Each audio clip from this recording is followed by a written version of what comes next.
The Long Road by Wolfland. As Wallace stooped to let Spiel out from beneath his cloak, Stephen crested the ladder through the rushing current and wasted no time in striding past his fellow trainer, water sloshing in his wake. Thoroughly soaked, Stephen sighed through his nose. This was becoming a theme with him and sea caves. Except this time, the early spring water had quickly chilled him to the bone. Hands clenched tight at his sides, he did all he could to hide his chattering teeth from Wallace's judgmental gaze. There was no doubt Wallace would have another snide remark at the ready. "Where are you off to in such a hurry? We're out of the worst of it now." "I decided I've had enough of these sea caves. The sooner we get out of here, the better." Stephen mentally cringed, unable to keep his frozen lips from betraying just how cold he felt. Thankfully, Wallace either didn't notice or finally decided to not comment. "That's fair. I wouldn't be here either if it wasn't for my master's orders. These dark, dank places just aren't my style." Stephen rolled his eyes as he kept his gaze forward. He could picture Wallace's snooty expression well enough. But as he pushed onward, wading through water up to his mid-thigh, the current began to push back. "Wallace!" he called over his shoulder. "The current is getting stronger up ahead." "Naturally. The tide's going to be rushing in from somewhere. Just as long as it's not strong enough to sweep us under, we should be golden." Wallace didn't sound too concerned. Stephen was concerned, though, but it wasn't about the inrush current. His eyes had wandered to the tunnel roof, where a steady rain of water had begun to drip down. He shivered, thinking of the weight of the tide pressing water through micro fissures in the rock above their heads. Or maybe it was simply the cold that sent chills running up his spine. Sloshing water snapped his attention back to the present as Wallace drew up to his side, pointing to a branch in the tunnel. "There she is!" Even in the gloom of the underground passageway, it was clear that an opening to the left was where the tide was pouring in. Seawater churning to a frothy foam, the push of water looked threatening even from a distance. Beyond the surging inrush, the tunnel sloped up and to the right, but the standing water there was relatively calm. "Get past the current, and the ladder to the surface won't be much further." Stephen shivered again as he eyed the intersection of both the cause of and the salvation from the flooding. The rain from the ceiling of the cave had increased its intensity as well. "We should ford the current one at a time. That way, if one of us gets swept under, the other can mount a rescue." Stephen's gaze shot nervously toward Wallace. "You make this sound so safe." Wallace rolled his eyes. "Says the person who goes into these horrid places on purpose." "Well, not when they're flooding. Must I remind you, it wasn't flooding when I was intending to leave." Stephen sighed in exasperation as another shiver racked his frame. Wallace gave him a happy pat on the shoulder. "You go first." "What? I'm the one with the water Pokemon. It's obvious I should go second, in case you need rescuing."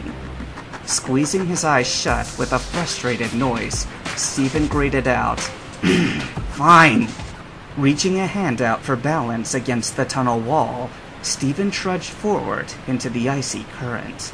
Seawater swirled around his legs, causing each step to feel as if he were being shoved side to side. Frigid droplets from the ceiling's rain pattered across his shoulders and head, only adding to his growing panic. The breath caught in his chest as the frigid water surged up above his waist, and one particularly nasty eddy nearly ended up toppling him over. He heard Wallace airily call out from behind, "Be sure to mind your footing!" A sarcastic reply nearly was shot back at the spectator's box as Stephen regained his balance, but another strong rush of water sent him stumbling, and he bit down on his words. He needed to concentrate on keeping his frozen legs moving. not on engaging the irksome water-type trainer in a verbal sparring match. With one final push, Stephen felt the tug of the water vanish, and he splashed into the calm waters of the rightmost passage. Heart still pounding in his ears, he turned and waved to Wallace. "I'm through! Wonderful! Keep going up the path, and I'll be right behind you." Stephen hesitated, confused. "You don't need me to wait for you to get through the current?" Wallace just laughed. "Oh, heavens no! I'll be fine. I am a watertight master, after all." "In training," Stephen muttered under his breath. But as he watched, Wallace began to easily slice through the current, and Stephen huffed and turned to wade toward their exit. As the path gradually sloped upward, the water level steadily dropped down to below his knees, and as he pressed forward, he felt the edge of his worry begin to subside. His heart still hammered in his chest, but if they just made it to the ladder at the end of the passage, they'd be fine. He flexed his fingers to try to stave off the tingling stiffness before one last climb to safety. "Wallace, we're almost there! I can see the ladder from here!" He turned to look to see how his confident companion was doing in fording the strong currents, but a resounding crack suddenly issued from the nearby ceiling. Several sharp chunks of rock slid from a fissure in the roof, and the previously tame droplets of rain turned into gushing streams. "Look out!" Stephen's panicked shout reached Wallace just as the fissure widened further, sending a roaring cascade of seawater and boulders crashing between the two trainers. Gasping as he was once again drenched in icy water, Stephen lowered the arm he used as a shield against the cave-in, and his eyes grew wide.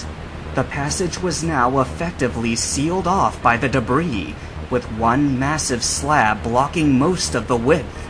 The smaller boulders that accompanied the collapsed shelf were tightly packed, and the water level was beginning to rise once more as the tide continued to pour through the new opening in the roof. But only one thought was on his mind as he rushed forward, hands frantically pressing against the heavy boulders. "Wallace! Wallace! Are you okay?" He wasn't sure if the rushing water would drown out his shouts. "Wallace!" As he strained to listen for an answer over the noise, a melodic cry echoed through the debris. "Wallace?" Suddenly, the pile of rock shuddered violently as something slammed into it from the other side. Stephen stumbled back from the impact, surprised but thankful. Wallace was okay. A second thud sounded through the passage, and then a third, but the debris refused to budge. A shuddering cry laced with frustration carried through the air after a fourth blow failed to move the blockage. Eyes darting over the rubble, Stephen took note. The debris at the base had shifted, but that wasn't where the impacts had been centered. "Wallace!" he shouted. "You have to aim for the loose rubble at the base! You'll never break through the main slab!" As another misaimed blow landed, Stephen shook his head. Wallace couldn't hear his instructions. He swallowed thickly as he tried to ignore how his limbs shook as the icy water was now creeping up to his waist. They were running out of time.